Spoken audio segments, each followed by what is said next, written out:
is a wispers. It's a Pantami.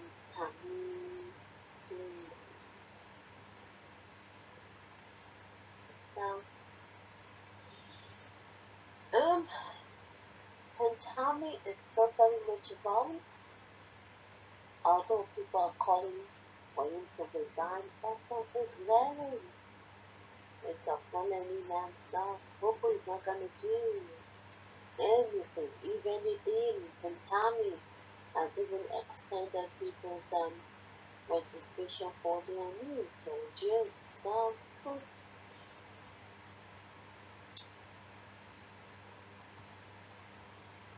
who is this Asa Pantami? Come find out with me. Let's check him out. Asa Pantami, the Leopard and its Unchanging spots. Madam Asa Pantami is no ordinary Nigerian. He is a minister of the Federal Republic of Nigeria. Pantami is also no ordinary minister. He is charged with the sensitive portfolio of communications and digital economy. Before his ministerial appointment, he had headed the very sensitive and delicate position of Director General of the National Information Technology Development Agency. As minister, Pantami oversees the critical agencies of NCC, NITDA, NinePost, NickComSat, and Galaxy Backbone. In this digitalized world, Pantami, by his office, has access to Nigeria's private communications, name, identities, etc.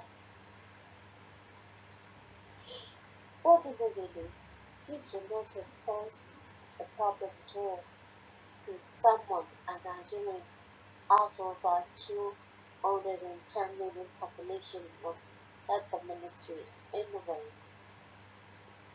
But his antecedents are quite worrisome.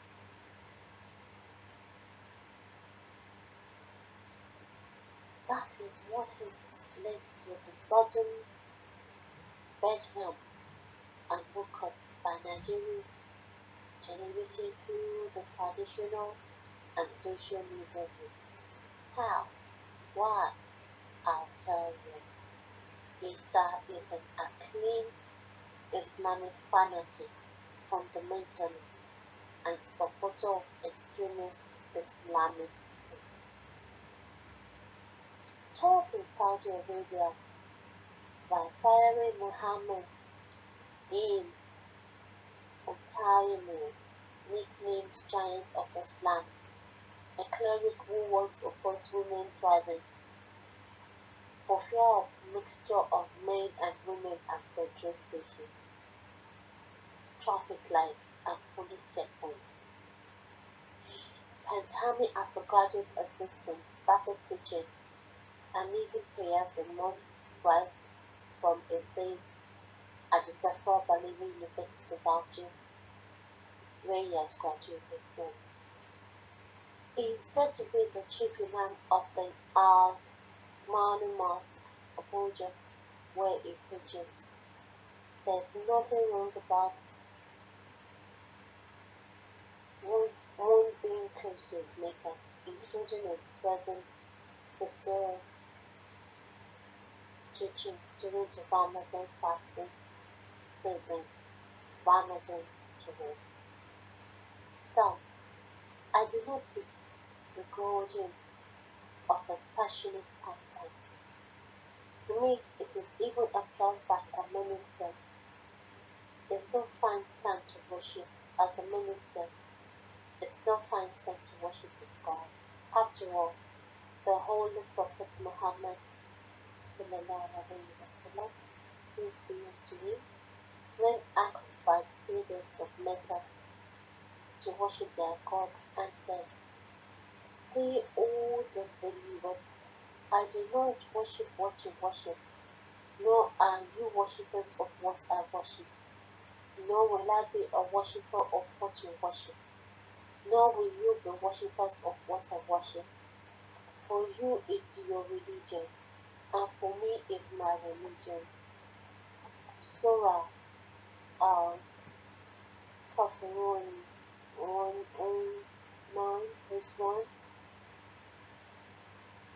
What he was simply emphasizing was the freedom and individuality of religion and conscience between a person and his God. They call this secularity. It is entrenched in Section 10 of the 1999 Constitution of Nigeria. But does Isa Pantami realize this in his earlier fiery teachings of extremism and religious intolerance and bigotry, even as far back as nearly 20 years ago? I think not. Let me show you a sample of his expressed mindset and why Nigerians are united in reactions that has since gone viral by calling for his immediate resignation or outright resign. Amongst other in the Salafist ideology and spine, his Unchanging teachings in support of two of the globally most extreme deadliest terrorist groups in the world, the Taliban and the Al-Qaeda. Some years ago, Pantami said unapologetically, "Oh God, give victory to the Taliban and to the Al-Qaeda." This jihad is an obligation for every single believer, especially in Nigeria. He also reportedly endorsed the killings of unbelievers, non-Muslims, in a video that has since gone viral, which he was later forced to own up after initially denying the spurious, incendiary, and inflammatory statements. He openly castigated President Goodluck Jonathan by sending the military to kill Boko Haram insurgents, whose blood he regarded as our Muslim brothers' blood. Hear him. "We are praying to God to answer our prayers. It is our right and obligation before all Muslim leaders, politicians, government appointees, academics. All of us should not fold their hands and watch helplessly how they shed our Muslim brothers' blood and cheat them in vain. Even if the Boko Haram fighters commit a crime, but can we justify the way and manner they are being killed? Just look at how they are killing people. If they are shooting pigs, even though they committed a crime, why the extrajudicial killing? Take them before the law for a fair trial. You caught someone sleeping and you kill them. If it is not Muslims that undergo such treatments will help." The Niger Delta people did something similar to this. They massacred people, stole weapons, killed expatriates, and kidnapped some of them. Yet you still accept them back, opened a ministry for them, gave them a minister, and put them on a monthly salary without work. The militants did more harm compared to what Boko Haram boys did. But why would they do something like this? Why selective justice? He then prayed for the day when the images of the Naira notes and the Georgian dates, the calendar of the infidels, will be wiped out. And therefore we are praying to God that based on our understanding, we pray for a day when the images on the notes in our pockets will be removed. No Muslim cleric has ever spoken against the images as forbidden. We were self-sufficient enough not to need this currency. It is against the religion to put even the images of companions of the prophet of the currency. May Allah help us to see that day when the judgment dates and the calendar of infidels that are on the moon. Boko Haram was thereby given the necessary muscle, and many Muslims were innocently led to believe that killing Boko Haram insurgents amounted to killing Muslims. Nigerians have today witnessed the gruesome and deadly consequences of Boko Haram's killings, maiming, arson, and the general insecurity imposed and watered by such dangerous hate preachments. Boko Haram has since abducted to Chibok, the Bichi, Kangara, Gembe girls, blown up the UN headquarters, engaged in serial cases of maiming, killing, and kidnaps in Kaduna, Maiduguri, Bauchi, Damaturu, Madala, Mubi, Gombe, Yola, Gombe, Kano, Baga, Bonuyadi, Kondaga, Gwaza, to mention just a few places. Really under the weight and yoke of downing public criticism by a wide spectrum of Nigerians. Pantami, who had earlier denied making the statement, somersaulted and claimed that he had since changed his views and extreme religious ideology, which he claimed had been based on youthful ignorance. Islam. Some of the comments I made some years ago that are generating controversies now were based on my understanding of religious issues at the time. I have changed several positions taken in the past based on new evidence of maturity. I was young when I made some of the comments. I was in university. Some of the comments were made when I was a teenager. I started preaching when I was 13. Many scholars and individuals did not understand some of the international events and therefore took some positions based on their understanding. Some have come to change their positions later. Has it really changed? What has changed? Can a leopard ever change its form? In Senegal, Pantami should have resigned immediately without more, or be sacked forthwith. Lifting the veil off his purported transformation or assumed transfiguration is so easy when viewed against the background of his new acts as a minister. Only recently, on March 22, 2021, Pantami's ministry hosted a virtual flag-off ceremony for a capacity development program empowering 600 people with research installation skills. Pantami himself was present, and he even spoke at the event. It was a virtual flag-off capacity development program on research installation skills and payroll system for 600 youths by Pantami. The ceremony was not covered by AIT channels, NTA, TVC, ITV, or even